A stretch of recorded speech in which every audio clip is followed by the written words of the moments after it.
더불어민주당 윤리심판원이 오늘 성추행 논란을 빚은 오고돈 전 부산시장의 제명을 결정했습니다.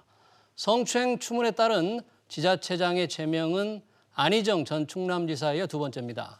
총선 이후 선거법 위반 수사도 본격화 국면에 접어들었습니다. 앞으로의 수사 방향 그리고 이 같은 상황이 정치권에 미칠 영향 짚어보겠습니다. 검찰 출신 정태원 변호사 모셔서 얘기 나눠보겠습니다. 정 변호사님 어서 오십시오. 네, 안녕하십니까. 네. 정태원 변호사입니다. 네. 자, 오늘 오고돈 시장에 대해서 민주당이 제명을 결정했는데 그렇습니다. 불가피한 결정인 것으로 봐요.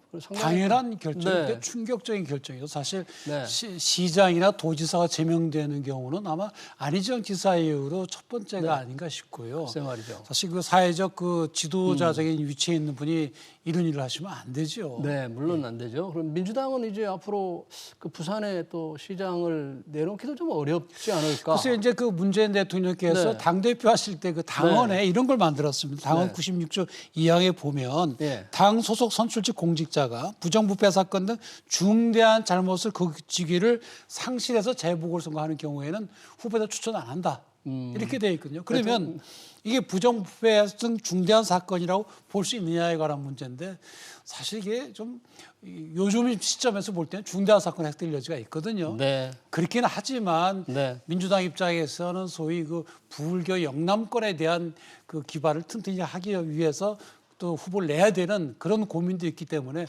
아직은 결정을 못할 걸로 정 변호사님은 낼 거로 예상하십니까? 안 낼 거로 예상하십니까? 결국엔 낼 걸로 낼 거로입니까? 예상합니다. 네. 예. 그러면 안 될 것 같은데. 자, 그리고 오거돈 시장의 수사 상황도 좀 보고 싶은데 예. 이게 지금 경찰이 본격적인 수사에 들어간 거죠. 일단 이제 그 본인이 기자회견에서 밝힌 것은 네. 강제추행이다 그렇게 밝히지 않았습니까? 그런데 이제 그것이 우리 예전에는 네. 그런 것이 본인의 고소가 있어야 이제 처벌이 됐는데 이제는 그게 없어졌습니다. 그래서 고소가 없더라도 경찰이 범죄가 발생했으면 언제든지 수사할 수가 있거든요. 네. 그래서 지금 본인이 지금 강제추행죄를 저질렀다고 얘기를 하니 경찰로서는 수사를 할 수가 있는 거죠. 다만 그날 무슨 일이 있었는지는 피해자가 상세히 진술을 해 주어야 이제 수사가 진행이 되는 거죠. 그래서 그런 점에서 경찰은 국민적인 이목도 집중이 된 것이니까 당연히 수사를 해야 될 것으로 보이고 다만 피해자가 어느 정도 거기에 협조할지는 그런 우리가 지켜봐야 될 걸로 보입니다. 그러니까 우선 피해자의 진술이 있어야만 사건의 정확한 진상을 알 수 있는 거잖아요. 그런데 피해자는 자칫하면 이게 2차 피해 우려가 있기 때문에 그렇습니다. 본인이 고소를 하고 싶지만 하기도 어려운 굉장히 참 그렇습니다. 이제 우리 법상으로는 본인이 이제 그 신원 공개를 원하지 않으면 이렇게 그 감용으로 하는데 그렇게 할 수도 있기는 하겠지만 아직 그 알려지긴 20대 그 여성 그 공무원이라고 하니 아마 굉장히 그 신상이 알려지는 게 두려워서 경찰이 아니면 당신이 피해자니까 도와주겠다 해도 그걸 이제 회피할 가능성은 있고 하여튼 그거는 피해자가 결정할 상황으로서 지켜봐야 될 걸로 보입니다. 저희가 그 안희정 전 충남지사의 경우를 봤지만 이런 경우에 예상되는 이 뭐랄까요 혐의 어떻게 이게 결론이 그러니까 안희정 지사 때의 경우에는 이게 한 7개월 동안에 거서 여러 차례 간음과 이제 추행이 있었거든요. 그래서 본인은 사실은 어떻게 보면 부인을 했죠. 그래서 1심에서는 무죄가 나왔고 2심에서 유죄, 대법원에서 유죄가 나서 복용하고 있지 않습니까? 근데 지금 오거돈 부산시장의 경우는 본인 입으로는 강제추행에 해당된다는 걸 알았다. 이렇게 어떻게 보면 인정을 하고 있거든요. 근데 사실 그 말만 갖고 조사할 것은 아니고 피해자 진술을 들어봐야 되는데 결국 이제 이분이 얘기하는 것이 형법상의 강제추행을 얘기하는 것인지 아니면 이게 또 우리 보면 성폭력 특례법 보면은 그 업무상 위력에 의한 또 추행이 있습니다. 어떤 게 혹시 죄가 그러니까 이제 강제추행은 쉽게 얘기해서 뭔가 하면 폭행이나 협박을 통해서 강제로 추행하는 경우에 해당되는 건데 10년 이하 징역입니다. 엄하죠. 그런데 이제 업무상 위력에 의한 추행은 뭐 때리거나 협박은 안 했지만 어떤 그 위세, 그야말로 슈퍼갑이라는 위세를 이용해서 추행하는 경우죠. 일반 공무원, 그렇습니다. 공무원 그래서 그 경우는 이제 법정형이 2년 이하로 돼서 좀 약합니다. 그런 점에서 이 오 시장이 이렇게 강제추행하는 표현을 했는데 만약에 수사가 이제 시작이 되면 아마도 우리 추측으로는 강제추행보다는 업무상 위력에 의한 추행이다. 이런 식으로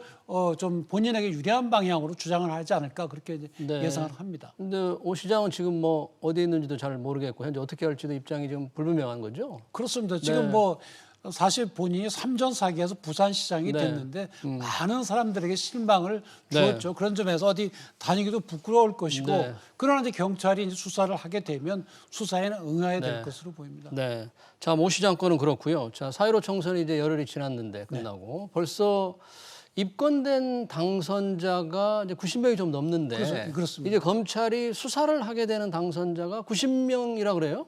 예. 이거 굉장히 많은 수입니까? 아니면 역대 선거에 일단 비하면? 그러니까 지금 94명이 뭐 수사 대상이라고 하는데 거기에는 뭐 선관위에서 고발한 사람도 있을 것이고 선관위에서 또 상대방 후보 측에서 고발한 것도 있을 것이고 아니면 경찰이나 검찰에서 고발이 없어 직접 현장을 발견하고 수사한 것도 있을 것이고 그런데 결국 이제 수사 결과를 지켜봐야 될 것으로 보이고요.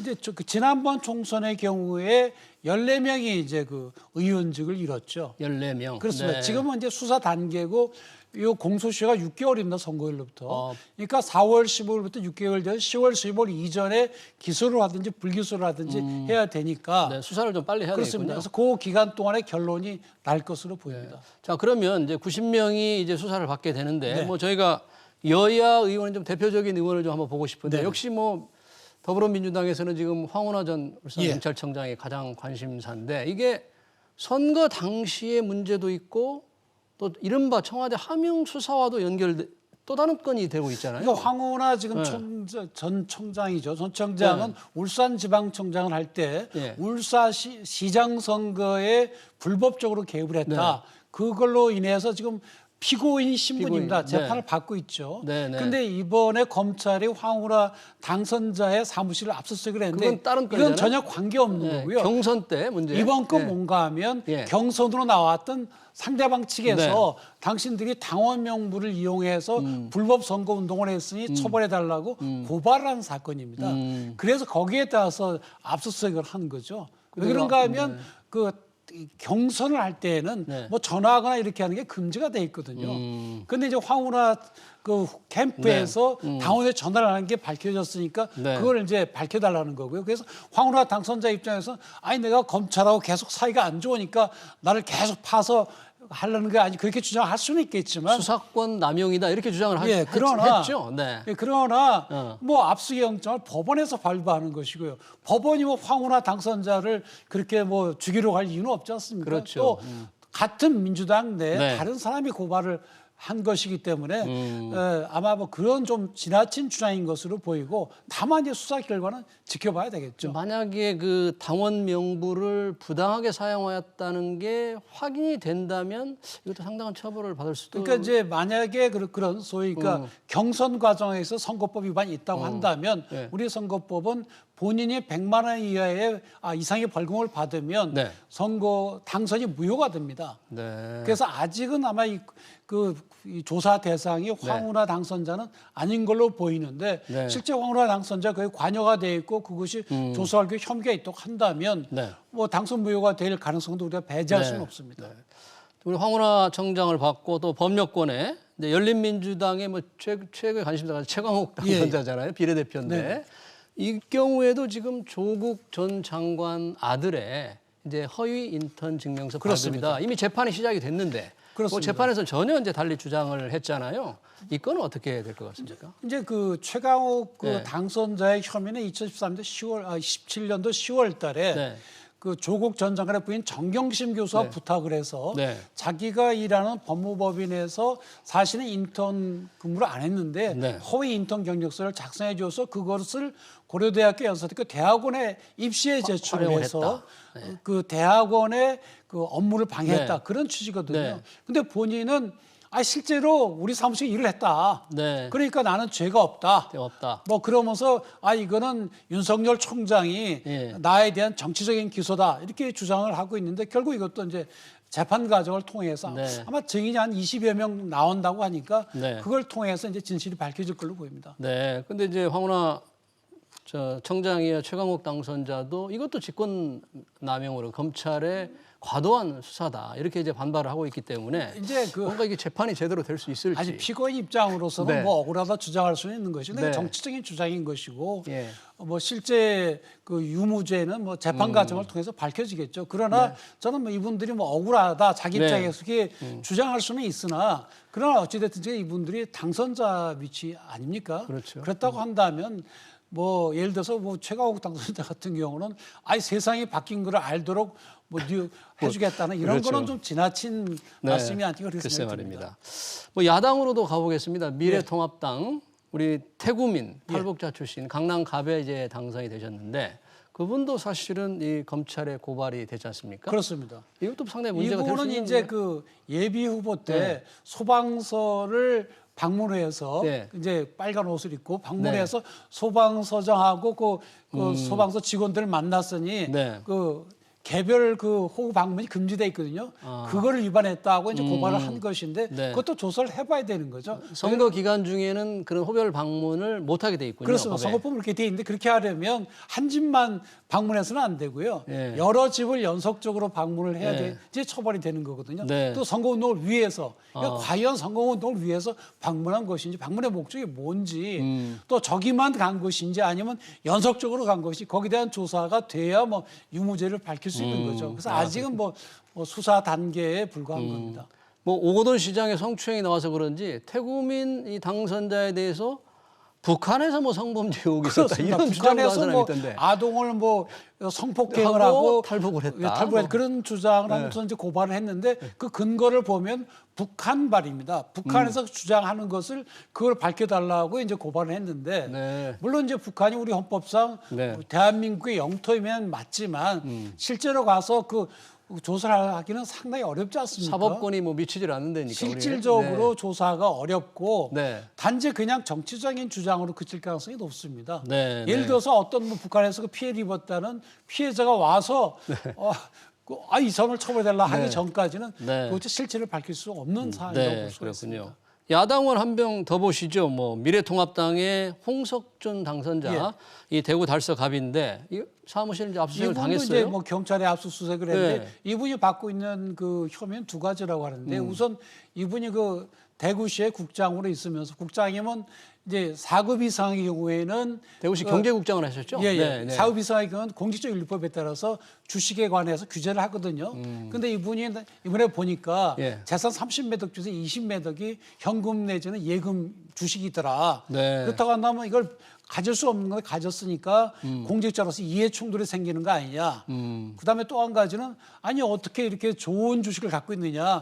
그 대구 지역에서 전망이 좋은 걸 가지고 있는 걸 보니 아마도 딴 사람들이 모르는 정보를 몰래 빼내서 한 것이 한 아니냐. 거다. 네. 그래서 그건 자본시장법 위반으로 이제 고발을 했는데 네. 이제 그걸 두 개로 나눠서 보면 우선 네. 공직자윤리법 위반이라면 그렇게 갖고 있다 하더라도 그거를 이제 공직자윤리위원회 주식 백지 신탁 심사위원회에 이게 내 직무 관리 있는지 심사해달라 해서 심사해달라. 관련이 없다. 그러면 아무 문제가 없는 거고요. 네. 네. 그다음에 또 이해충돌 의무를 위반했다는 건 네. 처벌 규정도 없습니다. 그거는. 그다음에 또 사전 정보를 알았는지 몰랐는지 그거는 그야말로 수사를 해봐야 네. 아는 근데 것이겠죠. 홍석준 이 당선자는 이 대구시 감사도 받았다. 아무런 예. 문제가 없었다고 이렇게 주장을 하죠. 그러니까 네. 이제 뭐 실제로 뭐 그렇게 네. 남에게 알려지지 않는 그런 정보, 미공개 네. 정보를 이용했다면 뭐 처벌을 받아야 되겠죠. 근데 네. 지금은 하여튼 의심만 있고 의혹만 있는 단계죠. 구체적인 증거는 아직은 나오지 않은 상태입니다. 네. 사실 아까 말씀하신 대로 우리가 20대 국회에서 의원직을 잃은 분이 14명이었잖아요. 그렇습니다. 그전에는 오히려 더 많았지 않습니까? 그렇습니다. 역대로 보면다면. 그러면 이번 총선의 경우에는 뭐 예상을 하기는 어렵지만 상황이 과거 20대라는 19대에 비해서 어떻다고 평가를 합니까? 그래서 많이 비슷하거나 오히려 줄어들 가능성이 있습니다. 왜 그런가 네. 하면 예. 예전에 소위 부정선거라는 건 돈을 뿌리는 거였거든요. 네, 네. 그래서 정치 자금을 불법적으로 받거나 돈을 뿌리는 것이었기 때문에 그런 경우는 이거는 공정한 선거를 중대하게 위태롭게 하니까 당연히 그 사람들은 그 당선 무효형을 선고를 해야 되겠죠. 네. 근데 지금 우리 법상은 100만 원 이상 벌금 받으면 당선 무효입니다. 또 가족이나 뭐 그 회계 담당자가 300만 원 이상 받으면 무효거든요.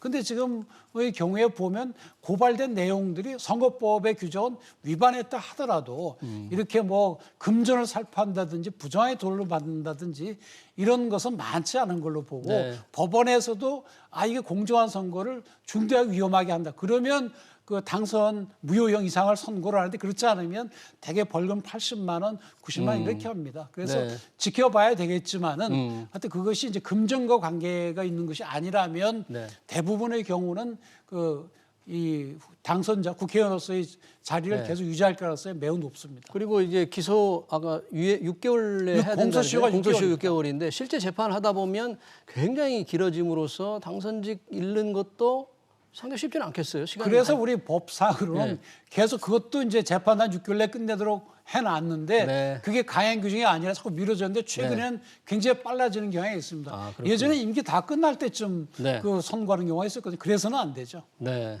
알겠습니다. 시간 관계상 여기까지 듣겠습니다. 총선 위반에 대한 검찰 수사 문제 정태원 변호사와 함께했습니다. 고맙습니다. 네, 고맙습니다. 네.